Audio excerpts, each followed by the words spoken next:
তো তোর শ্বশুর বাড়ি? ওরা বসে বসে নিজের জামাগুলো ভাঁজ করছিল। সীমার এমন কথায় তার দিকে তাকিয়ে ঝলমলে গলায় বলল। কেন? সীমা এসে ওরার পাশে বসতে বসতে বলল। আশাদ ভাইয়াকে দিয়ে রান্নার হাঁড়ি নামাচ্ছে। বেচারা বিয়ে করতে এসেছে, অথচ তাকে দিয়ে একটার পর একটা কাজ করিয়েই যাচ্ছে। ওরা খিলখিল করে হাসতে হাসতে বলল। আমার না খুব আনন্দ হচ্ছে জানিস। একটা পরিবার কি কখনো তা বুঝিনি আমি, এইবার বুঝছি আমি। সীমা ওরার কাঁধে হাত রেখে বলল। অনেক সুন্দর তোর পরিবারটা, সবাই তোকে খুব ভালোবাসে। ওরা হাসি মুখে বলল। টাচুড। দুই বান্ধবীর কথোপকথনের মাঝে পাশের ঘর থেকে ছুটে এলো কথা। তার ঠোঁটে লেগে আছে পৃথিবীর সব থেকে সুন্দর হাসি, আর পরনে টকটকে লাল একটা ফ্রক। কথা ওরার কাছে এসে উৎফুল্ল গলায় বলল। ওরা কেমন লাগছে? ওরা মুগ্ধ গলায় বলল। ও মা, খুব সুন্দর লাগছে। কে দিয়েছে এই ফ্রকটা? ফুপ্পি? ফুপিকে থ্যাঙ্কস বলেছিস? কথা মাথায় হাত দিয়ে বলল। না তো, একদম ভুলে গেছি। দাঁড়াও, এক্ষুনি বলে আসছি। কথা ছুটতে যাবে তার ঠিক আগেই ওরা তাকে বাধা দিয়ে বলল। কথা দাঁড়া, এদিকে আয়। কথা বাধ্যমের মতন তার কাছে ফিরে এলো। ওরা তাকে পেছন ফিরিয়ে দাঁড় করিয়ে যত্ন নিয়ে ফ্রকের পেছনের ফিতাটা বেঁধে দিল। কথা হাসি মুখে অরার গালে চুমুখে আবারও ছুটে গেল। সীমা অভিভূত গলায় বলল।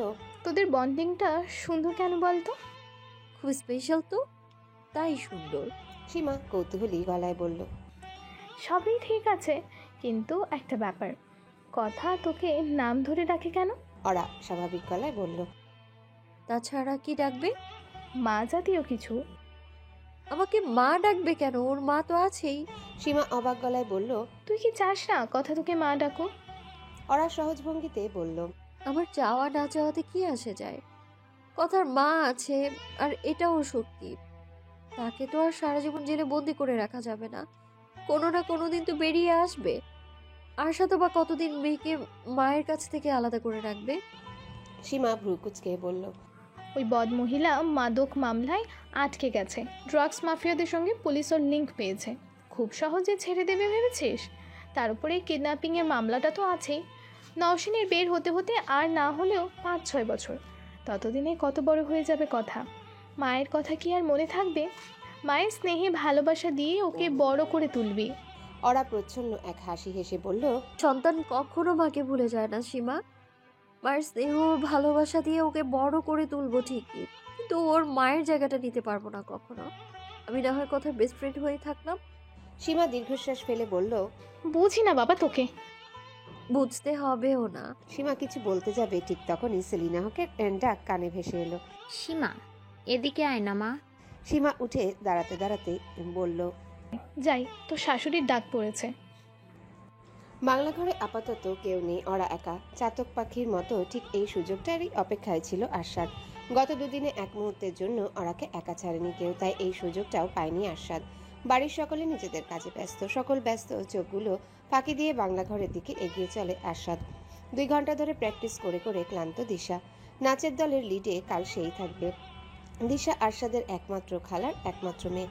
ঢাকা মেডিকেলে 2য় বর্ষে পড়াশোনা করছে। যদিও তার ভাবে সাবে কেউ বুঝতে পারে না ভবিষ্যতে এই মেয়ে মানুষের রোগ নিরাময় করবে। দিশা হাঁপাতে হাঁপাতে উঠান থেকে নেমে বাকিদের উদ্দেশ্যে বলল। আমি আর পারবো না, ভাবির কাছে গেলাম, তোরা প্র্যাকটিস কর। আরশাদকে বাংলা ঘরের দিকে এগিয়ে যেতে দেখে ঝড়ের গতিতে ছুটে এলো দিশা। আতকে উঠে বলল। ভাইয়া ভাইয়া, কোথায় যাচ্ছ তুমি? ধরা পড়ায় মনে মনে আরশাদ ঘাবড়ে গেলেও তার চেহারায় তা ফুটে উঠল না। দেশের সব থেকে নিখুঁত অভিনেতা বলে কথা। আরশাদ উল্টো দিশাকে ধমক দিয়ে বলল। আমার বাড়িতে আমি যা খুশি তাই করব, তোকে জবাবদিহি করতে হবে না। যা খুশি তাই করো না, কে মানা করেছে? তাই বলে ওই ঘরে যাবে কেন? আরশাদ দাঁতে দাঁত চেপে বলল। দিশা অপমানটা চুপচাপ সহ্য করে বলল। ব্রেন ডেভেলপমেন্ট হয়েছে তো, সেই জন্যই আমার পরিষ্কার মনে আছে তোমাকে ওই ঘরের আশেপাশে যেতে মানা করেছিলাম। আরশাদ জেদি গলায় বলল। দিশা মুখ টিপে হেসে বলল। গেলে সবাইকে বলে দিব বইয়ের জন্য তুমি কতটা পাগল। আরশাদ অগ্নি দৃষ্টিতে তাকালো দিশার দিকে। কাজিনরা সব তার এক দৃষ্টিকে জমের মতোই ভয় পায়। তবে আজ কোনো এক বিচিত্র কারণে দিশা ভয় পাচ্ছে না, বরং তার প্রচন্ড হাসি পাচ্ছে। আরশাদ থমথমে গলায় বলল। দিশা কিছুটা সময় ভেবে বলল। চিনি তো, ওই বাজে দেখতে লোকটা, সিনেমায় মস্তান হয়। ওর সঙ্গে ভালো পরিচয় আছে আমার। এক্ষুনি খালাকে গিয়ে বলছি ওর কাছে তোর বিয়ের প্রস্তাব পাঠাতে। রাগে গজগজ করতে করতে মূল বাড়ির দিকে এগিয়ে গেল আরশাদ। দিশা এবার প্রাণ খুলে হেসে প্রবেশ করলো বাংলা ঘরে। বিছানায় আধা শোয়া হয়ে বই পড়ছে ওরা। সারা বাড়ি জুড়ে সকলের এত ব্যস্ততা, অথচ তার করার মতো কিছুই নেই। এই ঘরে বন্দি করে রাখা হয়েছে তাকে। দিশা ঘরে ঢুকতে ঢুকতে বলল, খুব বোর হচ্ছ তাই না ভাবি? দিশার মুখে ভাবি ডাকটা শুনে অরার মাঝে একরাশ ভালো লাগা ছড়িয়ে গেল। আরশাদের অন্যান্য কাজিনরাও ইতিমধ্যে এই ডাক রপ্ত করে ফেলেছে। অরা বইটা নামিয়ে রেখে বলল, তা একটু হচ্ছি, তোমরা নিজেরা আনন্দ করছো আর আমাকে একা ঘরে বন্দি করে রেখেছো। দিশা কিছু একটা বলতে যাচ্ছিল, ঠিক সেই সময় ঘরে আগমন ঘটল আসফিয়ার। দিশা আসফিয়ার দিকে তাকিয়ে বলল, দেখো না আপা, ভাবি বোর হচ্ছে, এক কাজ করি, ভাইয়াকে ঘরে বন্দি করে রাখি, ততক্ষণে ভাবি বাড়িটা ঘুরে বেড়াক। আসফিয়া বিছানায় বসতে বসতে বলল, তোরা পারিসও বাবা, কি দরকার ছেলে মেয়ে দুটোকে আলাদা করে রাখার? এমন তো না ওদের প্রথম বিয়ে হচ্ছে, এর আগে একে অপরের মুখ দেখেনি। দিশা দৃঢ় ভঙ্গিতে বলল, এই জন্যই তো দরকার আছে আপা। আরশাদ ভাইয়া আমাদের কাউকে না জানিয়ে কিভাবে বিয়ে করে ফেললো, এবার বুঝুক মজা। বেচারা আরশাদ ভাইয়া তো বইয়ের বীর হয়ে একেবারে পাগল হয়ে যাচ্ছে। কাল দিনটা আসার আগেই দেবদাস টেবদাস না হয়ে যায়। অরা চমকে উঠে বলল, মানে? দিশা হাস্যোজ্জ্বল গলায় বলল, এ ঘরে ঢোকার চেষ্টা করছিল ভাইয়া, ভাগ্যিস আমি ধরে ফেলেছিলাম। দিশা আর আসফিয়া একসঙ্গে হেসে ফেলল। এদিকে লজ্জায় অরার মাথা কাটা যাচ্ছে। এই নির্লজ্জ অশুভ ছেলেটাকে নিয়ে আর পারা যায় না। বিয়ের প্রায় 8 মাস পেরিয়ে গেল, অথচ ভাবটা এমন যেন নতুন করে তার কলেজ লাইফে প্রেমিকাকে বিয়ে করতে যাচ্ছে। উফ। অরাকে লজ্জা পেতে দেখে আসফিয়া পরিস্থিতি সহজ করার উদ্দেশ্যে বলল, ভাবি বোর হচ্ছে আর তুই তাকিয়ে তাকিয়ে দেখছিস, বেচারিকে একটু সময় দিলেও তো পারিস। দিশা আত্মপক্ষ সমর্থনের উদ্দেশ্যে বলল, আমি তো মাত্র প্র্যাকটিস থেকে এলাম। বুঝেছি, ওই আলমারি থেকে অ্যালবামটা বের করে দে, ওরাকে আমাদের পরিবারের ছবি দেখেন। আসফিয়া পুরোনো দিনের ছবিগুলো অরাকে দেখাচ্ছে আর পরিবারের সকল সদস্যদের চিনিয়ে দিচ্ছে, কোনটা মামা, কোনটা মামি, কোনটা চাচা, কোনটা চাচি। এই মধুর ডাকগুলো ডাকার মতো কোনো মানুষ অরা এই জীবনে পায়নি, কোনোদিন পাবে বলে ভাবতেও পারেনি। যে নিয়তি একদিন তার থেকে সব কেড়ে নিয়েছিল, সেই নিয়তি আজ এমন সুখময় একটা সময়ের মুখোমুখি এনে দাঁড় করিয়েছে। একটা ছবি চোখে পড়তেই অরা খিলখিল করে হেসে উঠল। কোনো এক বিয়ে বাড়ির মূল স্টেজের সোফায় পা টান টান করে শুয়ে আছে ছোট্ট আরশাদ। ঘুমিয়ে পড়েছে কিনা কে জানে, বরকনে বসার জায়গা না পেয়ে অবাক চোখে তাকিয়ে আছে তার দিকে। আসফিয়া ঝলমলে গলায় বলল, আমাদের ছোট মামার বিয়ের ছবি। আরশাদটা ছোটবেলা থেকেই বাদর প্রকৃতি, বিয়ে বাড়িতে যেতে চায়নি, তার নাকি ঘুম পাচ্ছে। মা আর আমি জোর করে নিয়ে যাই। ও মা, বিয়ে বাড়িতে গিয়ে বরকনের আসনেই ঘুমিয়ে পড়ল। অরা প্রচ্ছন্ন একটা হাসি হেসে অ্যালবামের পাতা উল্টালো। হঠাৎই একটা প্রশ্ন জেগে উঠল তার মনে। প্রশ্নটা আসফিয়াকে করা ঠিক হবে কিনা বুঝতে পারছে না সে। দোনামনো করতে করতে অরা জিজ্ঞাসা করলো, আপনাকে একটা প্রশ্ন করি আপা? করো না, এত ফর্মালিটির কি আছে? অরা কৌতূহলী হয়ে বলল। আপনি কখনো বিয়ে কেন করেননি? অরা ভেবেছিল এমন একটা প্রশ্নে কিছুটা হলে অপ্রস্তুত হয়ে যাবে আসফিয়া, অথচ তেমন কিছুই হলো না। খুবই স্বাভাবিক একটা হাসি এসে আসফিয়া দ্রুত গতিতে অ্যালবামের পাতা উল্টাতে ব্যস্ত হয়ে পড়ল, যেন কোনো নির্দিষ্ট একটা ছবি খুঁজছে সে। ছবিটা খুঁজে পেয়ে আসফিয়ার সেদিকে আঙ্গুল তাক করে বলল, এই মহাশয়ের জন্য। আসফিয়ার আঙ্গুল অনুসরণ করে তাকালো অরা সেদিকে। অনেক পুরানো একটা ছবি। শাপলা চত্বরের সামনে দাঁড়িয়ে আছে দুই তরুণ তরুণী। দুজনের কারো মুখে হাসি নেই, কিঞ্চিত বিরক্তি হয়েছে। রোদের তীব্রতায় চোখ মেলে তাকাতে পারছে না তারা। তরুণী যে আসফিয়া এতে কোনো সন্দেহ নেই, তবে এই তরুণকে? আসফিয়া মলিন গলায় বলল, সৌরভ ইউনিভার্সিটিতে অনার্স করতে গিয়ে ওকে ক্লাসমেট হিসেবে পাই। প্রথম প্রথম আমি একেবারেই দেখতে পারতাম না ওকে। কেমন অগোছালো একটা ছেলে, ডেস্ক থেকে উঠে দাঁড়াতে গেলে জিনিসপত্র সব ফেলে দেয়। অথচ কিভাবে যেন এই অগোছালো ছেলেটার প্রেমে পড়ে গেলাম। আমাদের সম্পর্কটা ছিল অনেক দিনের, সম্পর্কের থেকেও গভীর ছিল আমাদের বন্ধুত্ব। সৌরভের মতো বন্ধু আমি এ জীবনে পাইনি। অরা আগ্রহ নিয়ে বলল।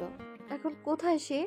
আসফিয়া ছোট্ট দীর্ঘশ্বাস গোপন করে বলল, আমাকে একা ফেলে কোথায় যেন পালিয়ে গেছে। অরা অবাক চোখে তাকিয়ে রইল আসফিয়ার দিকে। কথাটার মানে যেন ঠিক বুঝতে পারল না। পালিয়ে যাওয়ার মানে কি? অরার চোখে মুখে হাজারো প্রশ্নের আনাগোনা করছে। আসফিয়া ক্ষীণস্বরে বলল, ব্রিলিয়ান্ট স্টুডেন্ট বলে পাশ করে বেরিয়ে আসতে না আসতেই চাকরি পেয়ে যায়। 1 মাসের মতো চাকরি করে প্রথম স্যালারি পায়। আমাকে বলেছিল প্রথম স্যালারি দিয়ে আমার আর ওর মায়ের জন্য হুবহু একই রকমের শাড়ি কিনবে। ওর মা যেদিন আমাদের বাড়িতে আমাকে দেখতে আসবে সেদিন ওই শাড়িটা পরবে। এদিকে আমিও একই শাড়ি পরে সেজে গুজে থাকবো। সময় মতো যেই ট্রে হাতে তাদের সামনে যাব, ওর মা আটকে উঠে বলবে, এই কি কাণ্ড, আমাদের শাড়ি তো একই। ওরা নিঃশব্দে শুনছে তার কথাগুলো। আসফিয়া হতাশ গলায় বলল, শাড়ি আর কিনতে পারলো কই? ওই রাতে 2 জন ছিনতাইকারী ওর রিক্সা আটকায়, টাকা ছিনিয়ে নিতে চায়, কিন্তু সৌরভ বারবার বাধা দিচ্ছিল, তাই ওর পেটে ছুরি বসিয়ে দিয়ে টাকা নিয়ে পালিয়ে যায়। ওরা হতভম্ব হয়ে গেল। এমনটা সে মোটেও আশা করেনি। সে ভেবেছিল পালিয়ে যাওয়ার মানে হয়তো প্রেমে বিচ্ছেদ। বিচ্ছেদ তো বটে, তাই বলে এতটা করুণ বিচ্ছেদ?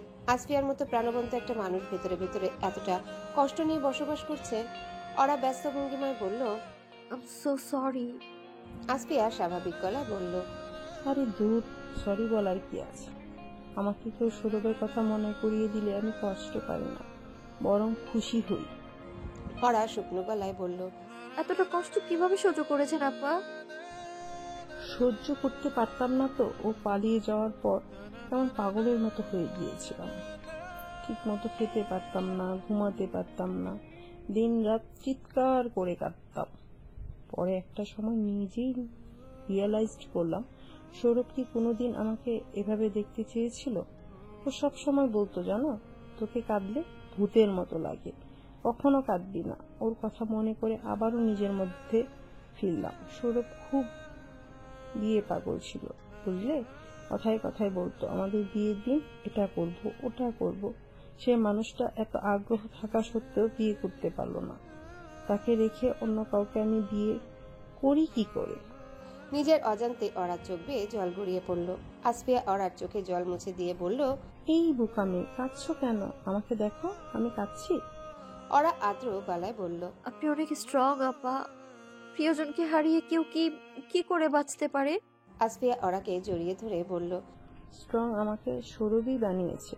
আমি তো ওকে হারাইনি। ওরা পালিয়ে গিয়ে ঠিক আমার হৃদয়ে এসে আশ্রয় নিয়েছে, এখন সেখানেই স্থায়ীভাবে বসবাস করে। তুমি কেঁদো না ওরা। আশা যদি জানতে পারে তার বউকে আমি কাঁদিয়েছি, তাহলে আমার খবর করে ফেলবে। দুজনার কথোপকথনের মাঝে ফ্রেশ হয়ে বাথরুম থেকে বেরিয়ে এলো দিশা। বিছানায় উঠে বসতে বসতে বলল, কি নিয়ে কথা হচ্ছে? আসফিয়া বলল, তেমন কিছু না, তোর ভাবিকে ছবি দেখাচ্ছিলাম। দিশা কোলের উপর একটা বালিশ রেখে একরাশ কৌতূহল নিয়ে বলল, ভাবি, আরশাদ ভাইয়া হাজবেন্ড হিসেবে কেমন? ওরা খানিকক্ষণ ভেবে বলল, আমি তো জীবনে কখনো আদর্শ হাজবেন্ডের উদাহরণ দেখিনি। আমার বাবাকে দেখেছি কেবল। সে হাজবেন্ড হিসেবে ছিল জঘন্য। কেন? তার অবহেলার কারণেই আমার মা মারা যায়। পরবর্তীতে সৎ মাকে ঘরে আনলেও তাকেও অবহেলা করত। আমি ভাবতাম হাজবেন্ডের বুঝি এমনটাই হয়। দিশা উৎফুল্ল হয়ে বলল, কিন্তু আরশাদ ভাইয়াকে বিয়ে করে তোমার সেই ধারণা পাল্টে গেছে, তাই না? ওরা লজ্জামাখা গলায় বলল, হাজবেন্ড যে এতটা কেয়ারিং হতে পারে এটা ওকে দেখে শিখেছি। আমার ছোট থেকে বড় সব প্রয়োজনে খেয়াল রাখে। সামান্য একটু মাথা ব্যথা হলেও ডক্টরকে ডেকে এনে হুলস্থুল কাণ্ড করে। যতক্ষণ তার আশেপাশে থাকি ততক্ষণ মনে হয় কোনো রূপকথার জগতে আছি। দিশা ওরার দিকে ঝুঁকে এসে বলল, আচ্ছা ভাবি, আরশাদ ভাইয়া সিনেমার পর্দায় যেমন রোম্যান্স করে, বাস্তবে কি ততটা রোমান্টিক? দিশার এমন প্রশ্নে অপ্রস্তুত হয়ে গেল ওরা। লজ্জায় তার গাল দুটো রক্তিম বর্ণ ধারণ করলো। সিনেমার পর্দায় আরশাদের রোমান্টিক অবতার সকলের পছন্দের, অথচ সেই রোমান্স তার বাস্তব জীবনের রোমান্সের কাছে কিছুই নয়। এসব কথা সকলকে বলে বেড়ানো যায় নাকি? ওরা কি বলবে ভেবে না পেয়ে চুপ করে রইল। আসফিয়া পরিস্থিতি সামাল দিতে ধমকে সুরে দিশাকে বলল, এসব কি দশা? ভাবিকে কেউ এমন প্রশ্ন করে? দিশা হতবাক হয়ে বলল, ভাবিকেই তো এসব প্রশ্ন করে। ননদ ভাবির সম্পর্কটা হলো বন্ধুত্বের মতো। ভাবি বলো না। ওরা অনিশ্চিত ভঙ্গিতে বসে রইল। এইসব কথা সে মরে গেলেও কাউকে বলতে পারবে না। ভাগ্যিস এই মুহূর্তে ঘরে আগমন ঘটেছিল ওরার শাশুড়ি মায়ের। তিনি না এলে তো এই মেয়ে ওরাকে মুখ খুলতে বাধ্য করে ছাড়ত। সেলিনা হক দিশাকে উদ্দেশ্য করে বিরক্ত গলায় বলল, এই দিশা, মেয়েগুলার কতক্ষণ প্র্যাকটিস করবে? 3 ঘন্টা ধরে লাউড স্পিডে গান চলছে, বাড়ির সবার মাথা ধরে গেছে তো। দিশা আদুরে গলায় বলল, একটু সহ্য করে নাও না খালা, আজই তো শেষ দিন, কাল ছেলেদের হারিয়ে দিতে হবে না? তোরা এমনিতেও জিতবি, ছেলেরা নাচ পারে নাকি? এবার তো মেয়েগুলোকে ক্ষান্ত নিতে বল, আমাদের কারো কথা শুনছে না ওরা। কাল গায়ে হলুদের পর্ব শেষে আশাদের সকল কাজিনদের মাঝে নাচের প্রতিযোগিতা হবে। মেয়েরা একদলে এবং ছেলেরা একদলে। প্রতিযোগিতা উপলক্ষে বিচারকের প্যানেলও গঠন করা হয়েছে। সেলিনা হক আশাদের 2 মামি, খালা এবং 2 চাচা। যদিও এদের মধ্যে কেউই নাচ বোঝেন না, তবুও বয়োজ্যেষ্ঠদের প্রতি সম্মান রেখে তাদের এই প্যানেলে রাখা হয়েছে। প্রত্যেক দল নাচের জন্য 7 মিনিট সময় পাবে। এই 7 মিনিটেই তাদের সেরাটা দিয়ে পারফর্ম করতে হবে। বিজয়ী দল পাবে 1,63,000 টাকার একটা চেক। এমন উদ্ভট অ্যামাউন্ট নির্ধারণকারী আর কেউ নয়, আরশাদ।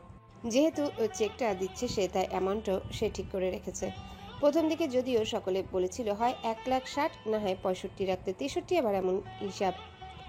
আরশাদের একটাই কথা, তার কাছ থেকে চেক নিতে হলে এই অ্যামাউন্টেরই চেকই নিতে হবে, এর থেকে বেশিও নয় কমও নয়। প্র্যাকটিস শেষে তাদের আড্ডায় যোগ দিল মেহের। মেহের আরশাদের চাচাতো বোন। দিশা এবং মেহের সমবয়সী, দুজনে একই ইউনিভার্সিটিতেই পড়ে। তাদের দুজনের মধ্যে ভাবটা একটু বেশি। পুরোটা বিয়ে বাড়িতে দিশা যেখানে, মেহের সেখানে। 4 জন মিলে লুডো খেলতে বসলো। ইদানিং এই খেলার অভ্যাস হয়েছে ওরা। রাতে ঘুমোতে যাওয়ার আগে সে আরশাদ এবং কথা মোবাইলে একসঙ্গে লুডো খেলে। প্রতিবারই সে হেরে যায় আরশাদের কাছে। ওরা ভেবেছিল আজও হয়তো হেরে যাবে, তবে ঘটল ঠিক বিপরীত চিত্র। লাল রং নিয়ে সে একের পর এক সকলের গুটি খেয়ে এগিয়ে যাচ্ছে। আচমকায় বেজে উঠল ওরার ফোনের রিংটোন। ফোনটা উল্টো করে রাখা ছিল। ওরা তার ফোন হাতে নিতে যাবে, তার আগে মেহের চট করে ফোনটা নিজের হাতে নিয়ে নিল। মেহের ভ্রু উপরে তুলে বলল, কে ফোন করেছে বলতো দিশা? দিশা আগ্রহ ভরা গলায় বলল, আরশাদ ভাইয়া। মেহের ফিক করে হেসে বলল, ওহো, আরশাদ হার্ট। মোবাইলের স্ক্রিনটা মেহের ঘোরালো দিশার দিকে। অরার ফোনে তার নামটার পাশে একটা কালো হৃদয়ের একটা হার্ট দিয়ে সেভ করা। অরার বুঝতে বাকি রইল না সেদিকে ইঙ্গিত করছে মেহের। ইচ্ছে করছে এই মুহূর্তে ফোনটা তাদের হাত থেকে কেড়ে নিতে, কিন্তু লজ্জায় জমে রইল ওরা। আসফিয়া মেহেরের হাত থেকে অরার ফোনটা কেড়ে নিয়ে বলল, এত বড় হয়ে গেলি তবুও ছিটে ফুটা ম্যানার্স শিখলি না, জানিস না পারমিশন ছাড়া কারো ফোন ধরতে হয় না?